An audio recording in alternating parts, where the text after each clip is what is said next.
Is there any scientific evidence to support the possibility of life after death?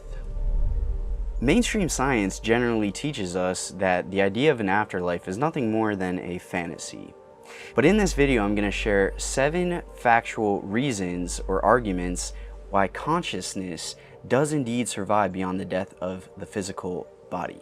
Now here's a fascinating story for you guys that was recently published in the New York Times. A man named Robert Bigelow, who happens to be a billionaire entrepreneur and the CEO of Bigelow Aerospace, announced an essay contest offering a total of $1.5 million in prize money for whoever can provide the most compelling scientific evidence for the afterlife. I have to tip my hat to Mr. Bigelow for this one. I mean, this is just awesome, and I can't wait to see what comes out of this essay contest, what kind of evidence will be brought to light. But this just goes to show that all over the world there are brilliant minds who are seriously examining and investigating the scientific evidence for the survival of consciousness beyond the physical body. So without further ado, let's get started.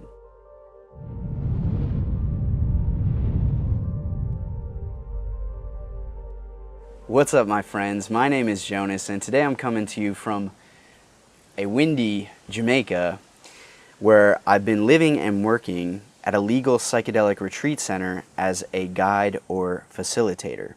Please check me out at innervisionpsychedelics.com to meet with me one-on-one and learn more about that work. As I'll discuss later in this video, I do absolutely think that psychedelics are incredibly powerful tools for examining this question of the afterlife. But let's start at number 1 with the largest body of scientific research that supports the notion of an afterlife: near-death experiences. Research into near-death experiences clearly establishes that consciousness continues after the brain has shut down. And this is a topic that I've explored in depth in previous videos. So for the sake of this video, I'm just going to give a broad overview. More than 60 years of scientific research into near-death experiences has documented thousands of these cases and found that these experiences are surprisingly common. Studies estimate that between 200 to 300 million people around the world have had a near-death experience, and that's just an astonishing number.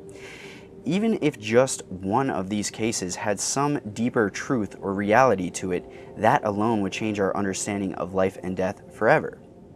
No two experiences are the same. However, research has found that there are amazing consistencies in the characteristics of near-death experiences from all over the world, including a feeling of separating from the physical body, traveling through a tunnel or a portal, and arriving in some sort of afterlife that feels more real than this lifetime. The largest study to date of these experiences surveyed more than 2,000 people who suffered cardiac arrest and found that 40% of people reported being aware during a time when their heart had stopped beating and they were supposedly completely unconscious. Some of these cases are just truly remarkable and defy any conventional explanation. For example, check out this study on near-death experiences among the blind, which found that 80% of blind individuals who had a near-death experience found themselves suddenly somehow able to see and could accurately describe visual details of the room around their body. How is that possible? The most compelling near-death experiences include what's known as veridical perceptions, in which experiencers acquire verifiable information that they could not have obtained by any ordinary means. For example, in some cases, near-death experiencers are able to accurately describe what was on the roof of the hospital or a conversation that their loved ones were having at a distant location. All of this during a time when they were supposedly unconscious or even clinically dead. There are many books on this topic, going back to the pioneering work of Dr. Raymond Moody. But in his book, Evidence of the Afterlife, Dr. Jeffrey Long provides 9 lines of evidence that near-death experiences are proof of the afterlife. There's absolutely no medical explanation, even theoretically possible, for having a cardiac arrest, having your heart stop, and being under general anesthesia, and having these incredibly detailed, lucid, vivid, dramatic near-death experiences. There's no medical explanation for that possible whatsoever. The second line of evidence for the afterlife comes from research into DMT, dimethyltryptamine, also known as the spirit molecule. DMT is one of the most powerful psychedelics in the world, and I made a bunch of videos on this topic because I really do believe that this is a key to unlocking new discoveries about the nature of consciousness and life itself. Now, scientific research has demonstrated that the DMT experience closely parallels the near-death experience, which is really interesting. Just like in near-death experiences, DMT users describe subjectively separating from the physical body, traveling through some sort of a tunnel or a portal, and emerging in a transcendent realm or dimension of existence beyond the physical universe. The research of Dr. Rick Strassman, who I recently interviewed on this channel, has found that more than 50% of DMT experiences include these trips to invisible worlds or alternate dimensions. Does this consistency between DMT and near-death experiences provide further evidence for the afterlife? I mean, if you ask me, I absolutely do believe so, because again, between these two data sets, we have millions of people who are reporting this consistent message that consciousness does exist beyond this physical lifetime. And at a certain point, it becomes ridiculous and illogical to say that all of these millions of people are somehow hallucinating the exact same visions and the exact same experiences. The third line of evidence is research into past life recall or reincarnation. And you might be surprised to learn that there's actually a significant body of research around the topic of reincarnation. At the University of Virginia, the Division of Perceptual Studies was founded in 1967 specifically to study this very topic. And the pioneering work of Ian Stevenson, Bruce Grayson, and Jim Tucker has documented many thousands of cases of young children from all over the world who, since the time they could speak, reported memories of past lifetimes. What makes this astonishing is that in many of these cases, the child can remember specific details, including their previous names, their names of their family members, the geographic location where they lived, the way they died, and even family secrets that no one else could possibly know. These details can later be independently verified and confirmed to accurately match with a real person who really lived and died. One example is a young child named James Leiniger, who, from the age of 2 years old, from the time he could speak, remembered in striking detail a past life that he had lived as a World War II Navy pilot who was shot down and killed over the Pacific. James knew precise details about World War II, airplanes, and his friends and co-pilots that he could not have known by any conventional means. How can we explain this phenomenon of young children describing obscure and specific details from another lifetime before they can even read? I mean, where are they getting this information from? It's incredible to think that there are thousands of these cases all over the world and a huge volume of books and research on this topic, and the combined weight of the evidence is extremely compelling. The fourth line of evidence comes from research into remote viewing, extrasensory perception, and parapsychology, which calls into question the nature of consciousness. The true story of remote viewing involves a top-secret CIA research program called Project Stargate, which for over 20 years researched psychic abilities and extrasensory perception. The CIA spent $20 million funding this program year after year, which seems to suggest that it was producing intriguing findings. Remote viewing is a technique of using the mind to zero in on a blind target and perceive accurate information about something that is distant in space or time. For example, at one point, famous remote viewer Ingo Swann used remote viewing to accurately describe rings around Jupiter before science knew they even existed. What we are talking about here is essentially psychic abilities, and even though that may sound ridiculous from a scientific perspective, Project Stargate was very real, and so was the research that it produced. Over its 20 years, Project Stargate produced enough scientific research to provide undeniable statistical evidence that this is a real ability that cannot be explained by chance or coincidence. Even before Project Stargate, researcher J.B. Rhine studied psychic abilities at Duke University and founded the discipline of parapsychology. Parapsychology is a topic I'll continue to explore in future videos, but how does this all relate to the idea of an afterlife? Well, if psychic abilities are real, and to some extent I do absolutely believe that they are, that presents an incredibly challenging idea to the materialist understanding of consciousness, that consciousness is produced by the brain. The research into remote viewing seems to suggest that consciousness is somehow beyond this physical lifetime and part of something much greater. The fifth line of evidence comes from quantum physics and research into non-local consciousness. Since the discovery of quantum physics more than 100 years ago by Niels Bohr and Max Planck, the scientific community has been forced to reconsider the nature of consciousness and its relation to the material world.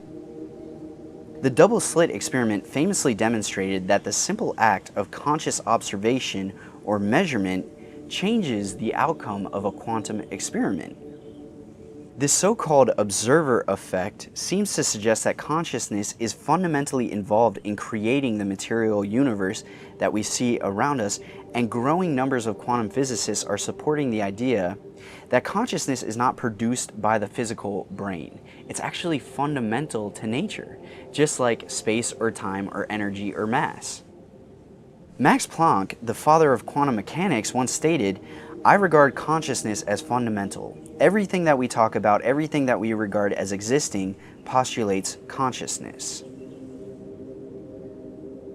This idea that consciousness is fundamental to nature is described by the term non-local consciousness, which suggests that consciousness is non-local. It's outside of space and time. It's beyond this universe altogether.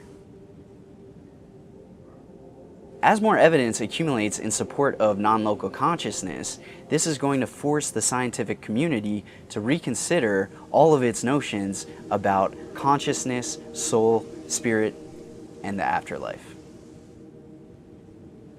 The sixth line of evidence comes from UFOs and UAP, which again challenge the paradigm of scientific materialism.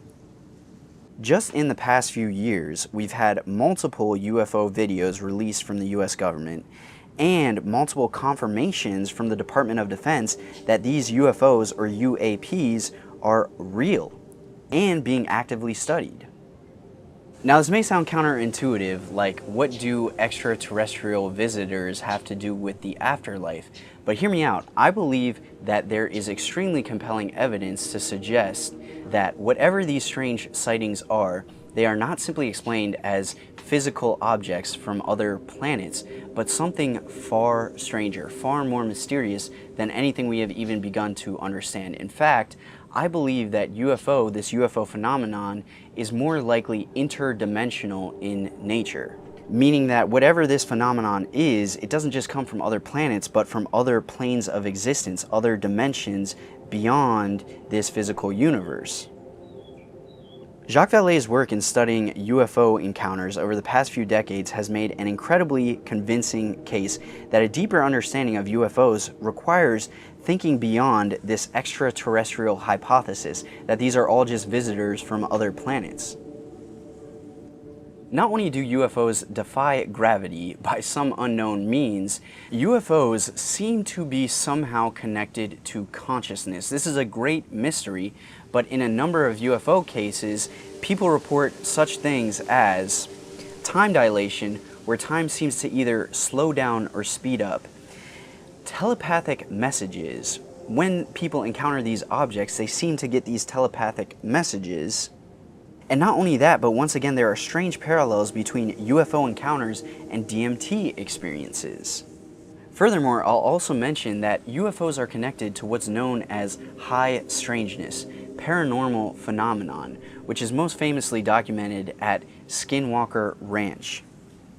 Interestingly enough, Skinwalker Ranch was purchased by none other than Robert Bigelow, who organized an entire scientific team to scientifically research these instances of high strangeness. Again, I'm excited to expand on these ideas in future videos, but for now I'll just leave it at this. UFOs are evidence of alternate dimensions and non-physical realities in a way that makes the idea of an afterlife seem much more plausible.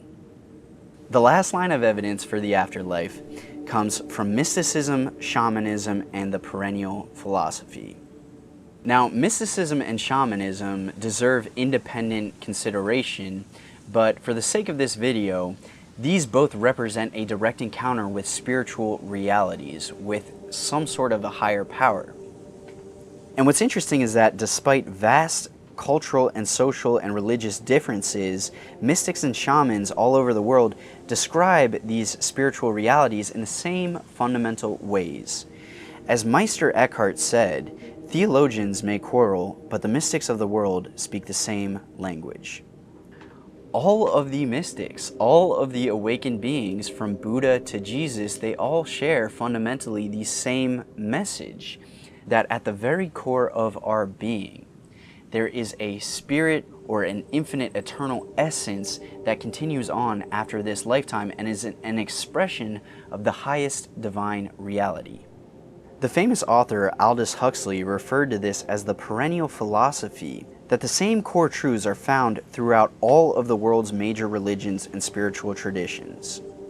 Modern science seriously tells us that all of the mystical and shamanic spiritual experiences from all throughout history are simply explained as hallucinations in the brain. I mean, seriously, all of these wise elders from throughout human history are hallucinating these things in their brain and somehow hallucinating the exact same experiences and sharing the same teachings. That does not make sense. A much more rational and feasible explanation is that all of these mystics and shamans are tapping into spiritual aspects of reality that exist in a way that we don't understand yet. Now, it's also worth noting that modern psychedelic research has demonstrated that psychedelics such as psilocybin or DMT can consistently induce mystical experiences, which provide an incredible opportunity for scientifically studying these non-ordinary states of consciousness. And I'm convinced that over the years, psychedelic research is going to introduce more and more evidence for the afterlife through these mystical spiritual experiences. Well, my friends, there we have it. 7 lines of evidence supporting the reality of the afterlife. Personally, it goes without saying that I am absolutely convinced that every single one of us is an infinite spiritual being in a temporary human lifetime. But I would love to hear your thoughts. Do you find this compelling? What is the most convincing evidence, in your opinion, of life after death? And here's another question for you. If the afterlife is real, what do we do with that information? How do we use that wisdom to live this life with more peace and love and leave the world a better place? Thank you so much for joining me here in this video, and I'll see you in the next one.